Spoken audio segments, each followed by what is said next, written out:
Very good morning class 10th। तो आज एक और वीडियो हम लोग लेके आए इंपॉर्टेंट क्वेश्चंस की चैप्टर इलेक्ट्रिसिटी के लिए। देखिए, आप इस वीडियो को आप एज अ टेस्ट भी ट्रीट कर सकते हो। अपना वीडियो क्वेश्चन देख लीजिए, सारे वीडियो पॉज कर दीजिए और खुद से आंसर देने की कोशिश करो, क्योंकि यहाँ से आपको ये पता पड़ेगा कि ये चैप्टर आपको कितना समझ आ चुका है। क्योंकि ये सारे कॉन्सेप्ट्स कहीं ना कहीं मैंने बीच में जब आपको मेन टॉपिक्स एक्सप्लेन किए थे, हर जगह कहीं ना कहीं ये क्वेश्चंस आपको बताए थे कि ये इंपॉर्टेंट क्वेश्चंस हैं और पूछे जाते हैं।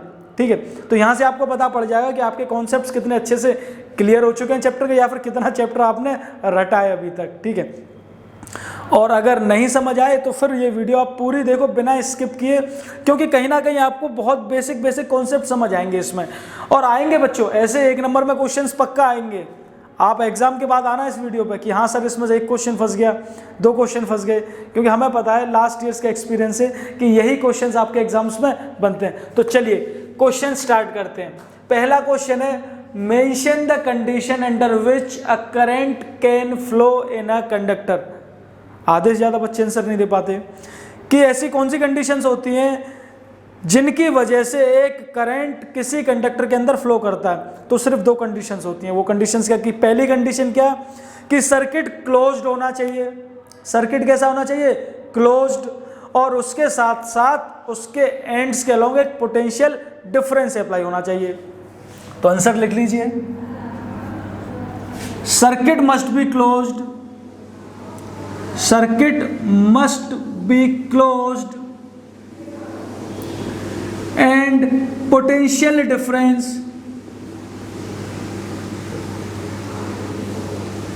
is applied across its ends। बात समझ आई? इट मीन्स ये कि सर्किट एक क्लोज होना चाहिए। क्लोज सर्किट मतलब किस तरीके से कि कहीं भी ब्रेक ना हो। जैसे मान के चलो टीवी कनेक्ट कर दिया और यहाँ पे पोटेंशियल डिफरेंस लगा दिया, मान के चलो 2 वोल्ट का। सर्किट क्लोज का मतलब यहाँ पे एक की लगी होगी और वो की में बिंदी लगी होगी। ये ऐसी कंडीशन होनी चाहिए, तभी करंट फ्लो करेगा। और वो एमीटर वोल्टमीटर वो तो आपको लगा के दिखाना ही है, वो तो आपको लगा के दिखाना ही है। एमीटर कहाँ लगता था? सीरीज में, और वोल्टमीटर पैरेलल में। ये कंडीशन होगी तभी करंट फ्लो करेगा। तो this is answer of question number 1।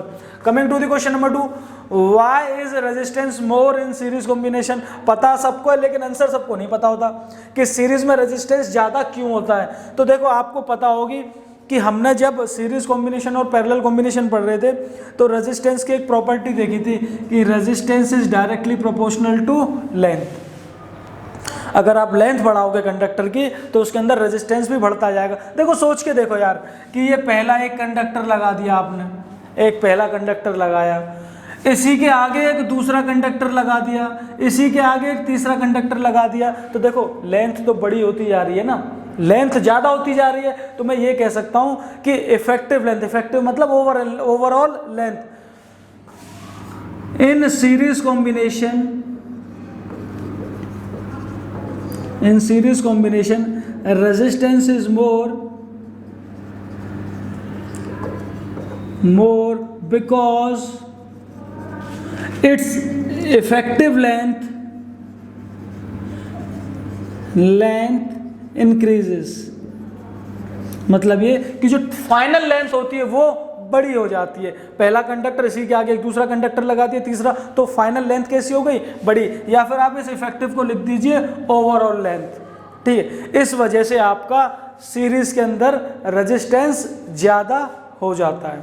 ठीक है, होमवर्क है आपका कि पैरेलल में रेजिस्टेंस कम क्यों होता है।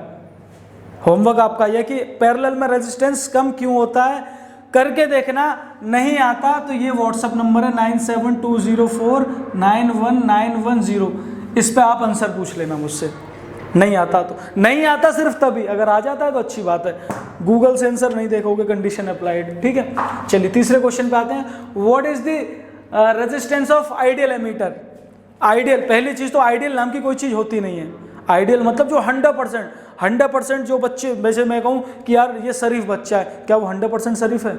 नहीं ना, तो कुछ ना कुछ कमियां सब में होती हैं। तो आइडियल चीज़ होती नहीं है, पर पढ़ते हम फिर भी हैं। हमें पता है कि एमीटर का रेजिस्टेंस कब होता है, कम होता है, एमीटर का रेजिस्टेंस हमेशा कम होता है, तभी इसे सीरीज में लगाया जाता था। लेकिन आइडियल एमीटर का रेजिस्टेंस क्या होता है बच्चों?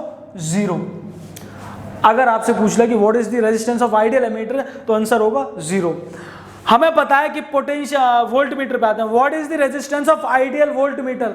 हमने ये बात पढ़ी थी कि वोल्टमीटर का रेजिस्टेंस हाई होता है। वोल्टमीटर का रेजिस्टेंस कैसा होता है? हाई। तो आइडियल वोल्टमीटर का रेजिस्टेंस क्या होगा? इनफाइनाइट। ठीक है, ये दो आंसर बहुत अच्छे से याद रखना, एग्जाम में पूछे जाते हैं।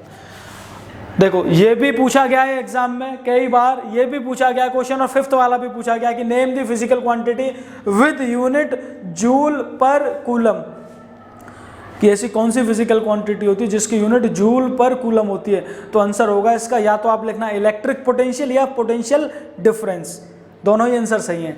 ठीक है, तो आप इसका आंसर क्या लिखोगे? Electric potential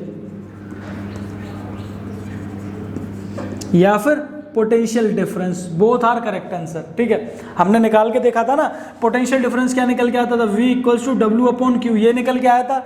W work done की ऐसा यूनिट क्या होती थी? जूल, और चार्ज की कूलम, तो जूल पर कूलम हमारी यही तो निकल के आ रही थी। मैंने वहां भी बताया था आपको कि ये क्वेश्चन एग्जाम में आता है। चलिए next question, what is the commercial unit of electrical energy. जिन बच्चों ने चैप्टर अच्छे से पढ़ा है उन्हें अच्छे से समझ आ गया होगा कि क्या होती है। What is the commercial unit of energy.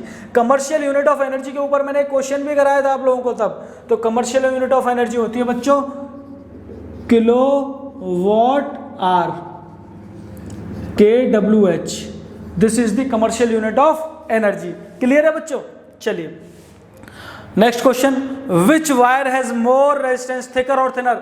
Most important question, अक्सर करके पूछा जाता है आपके एग्जाम में, अक्सर करके, कि कौन से वायर के अंदर रेजिस्टेंस ज्यादा होता है, थिकर वायर या थिनर वायर। पहले तो थिक और थिन का मतलब समझो।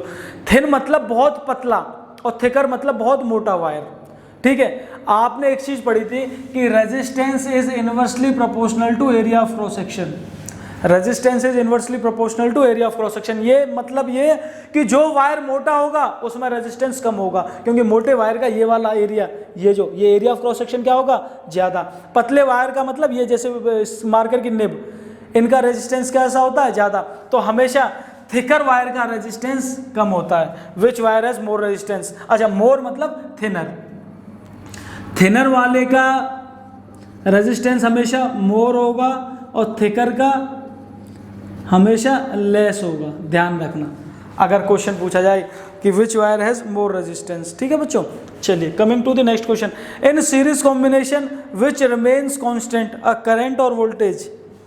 कि सीरीज कॉम्बिनेशन में कौन सी चीज कांस्टेंट रहती है, करंट या फिर वोल्टेज।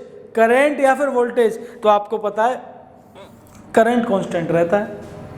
करंट कैसा रहता है? सेम। देखो ना, सर्किट हम ऐसा बनाते थे, कुछ सर्किट ये बनाते थे, ये सीरीज का, यहाँ ये वोल्टमीटर लगा दिया, तो यहाँ से जो करंट फ्लो करेगा, अगर यहाँ से आई करंट फ्लो किया तो यहाँ से भी तो आई फ्लो करेगा। तो सीरीज में करंट कैसा रहता है? सेम, और वोल्टेज चेंज होती थी। यहीं से एक और होमवर्क क्वेश्चन आपका ये कि पैरेलल के केस में आप ये बताओगे कि पैरेलल में कौन सी चीज़ सेम रहती है और कौन सी चीज़ वेरी करती है। ठीक है, तो आई थिंक ये क्वेश्चंस आपके अच्छे हैं, एग्जाम के पॉइंट ऑफ व्यू से आपको काफ़ी हेल्प करेंगे। होमवर्क के लिए एक दो क्वेश्चन लिख लीजिए आप लोग। होमवर्क के लिए आपके क्वेश्चन है,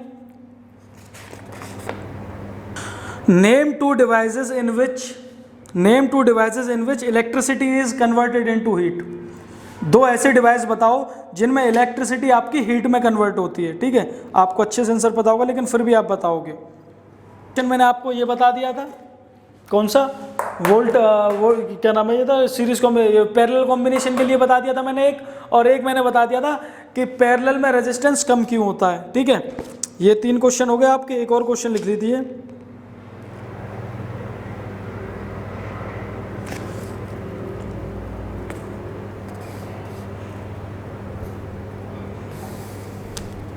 चलो यही है आपके क्वेश्चन फिलहाल। बाकी मैं एक असाइनमेंट आपको अगली वीडियो में दूंगा, और अगर वीडियो अच्छी लगी और कॉन्सेप्ट्स आपको समझ आए तो ये वीडियो अपने फ्रेंड्स के साथ भी शेयर कर दीजिए, जिससे उन्हें भी कुछ हेल्प मिल सके। चैनल अभी तक सब्सक्राइब नहीं किया है तो चैनल सब्सक्राइब कर दीजिए और बेल आइकन प्रेस कर दीजिए। ठीक है, थैंक यू।